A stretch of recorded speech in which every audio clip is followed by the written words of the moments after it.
Welcome! This is Dr. Plague. And today we're going to have part 2 of making a bin cage for a hamster. You're not going to want to miss this, so stick around.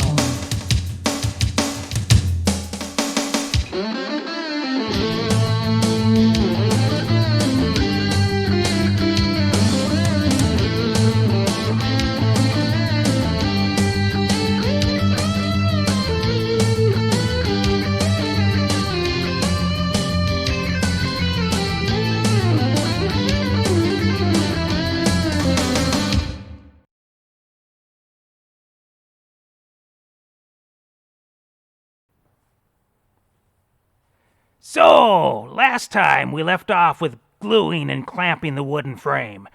And here it is, all ready for the next step. What I want to do next is to reinforce the glue joints, since it is just end grain glued to end grain.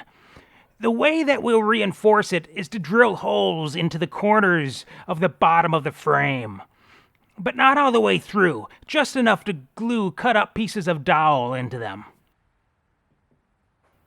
I'll just be using this 1-inch diameter dowel. Before we get started, let's talk about shop safety. Be sure to read and follow all the instructions to all your power tools. Well, maybe just the ones you're going to be using. Do not underestimate the power of your power tools and always respect their limitations. You probably don't want to cut a log at the table saw. Always wear respiratory protection when creating breathable dust. Be sure to wear eye protection. You can never be too safe. Protect your hearing. Finally, take care of any loose clothing and tie back any long hair. Make sure everything is nice and secure. Don't use plastic wrap. Only now are we ready to use any tools. So, I'm going to drill the holes using a 1-inch Forstner bit on the drill press, and I've set the work table low enough so I can't drill all the way through.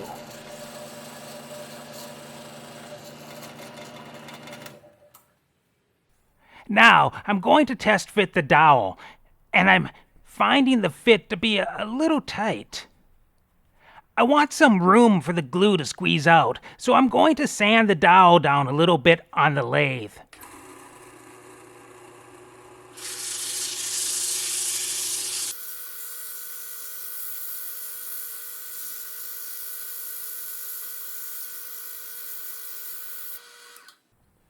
Now, let's test fit it again.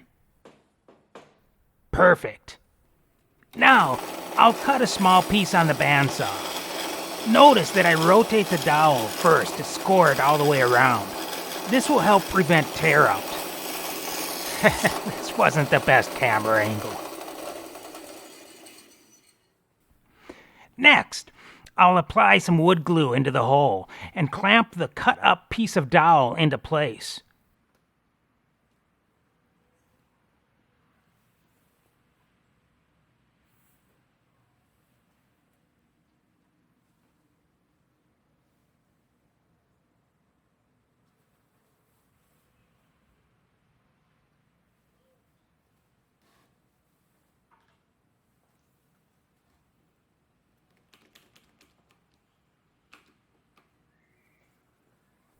Before I cut up any more pieces of the dowel, I'll sand the end to make it nice and smooth.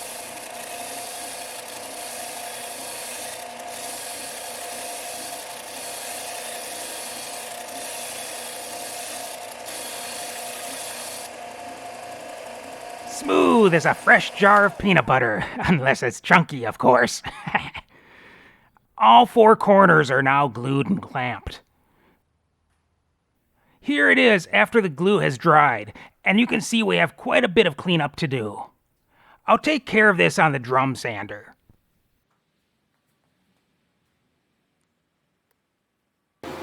We'll turn the drum on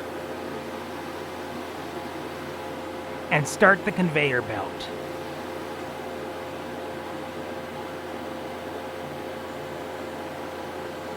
I'll send one side through first, then I'll rotate it and send it through again.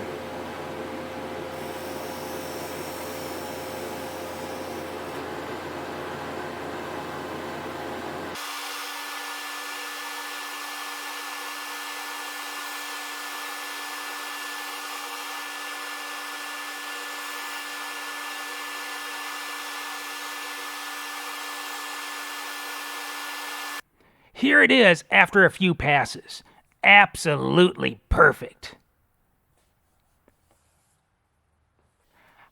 I want to mark for cutting the corners so it can better fit into the angled corners of the lid. You'll see what I mean when we place it into the lid a little later. Now, let's take it to the bandsaw and make the corner cuts.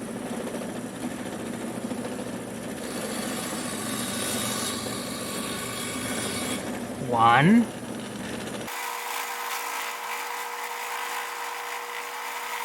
two, three, and four.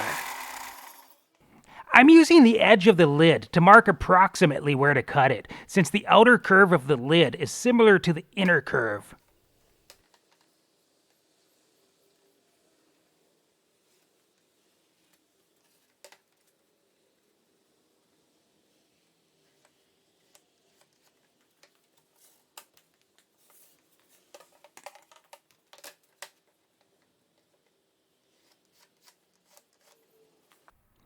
Okay, let's make the rough cuts at the bandsaw.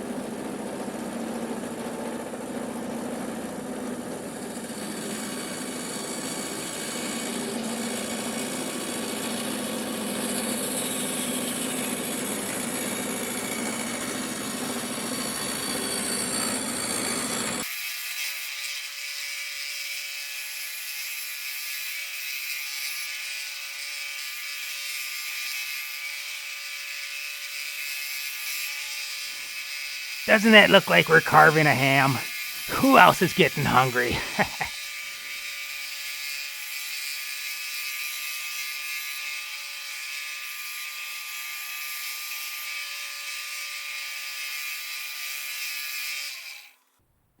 Now, let's sand the edges until we get a perfect fit in the lid.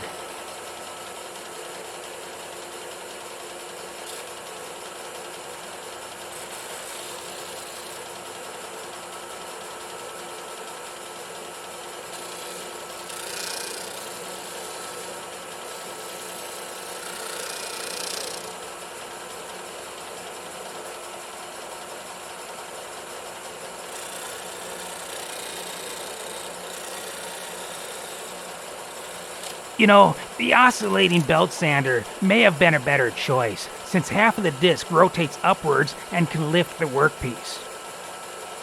Oh well, we'll finish this regardless of that, and we'll try to stay as much on the left side of the disc as possible.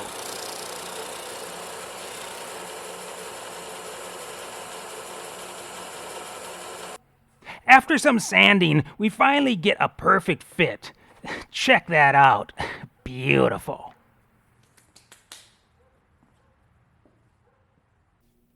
Now, let's test fit this on the bin before moving forward.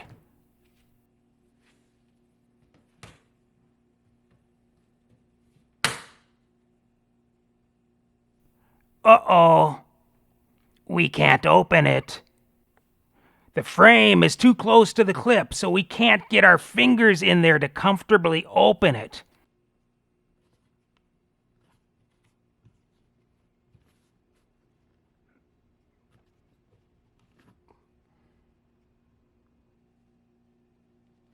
This is a problem.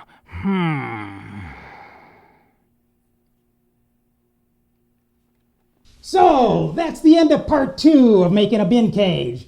We stumbled across a little bit of a problem, and we're going to show you next time how we're going to fix it.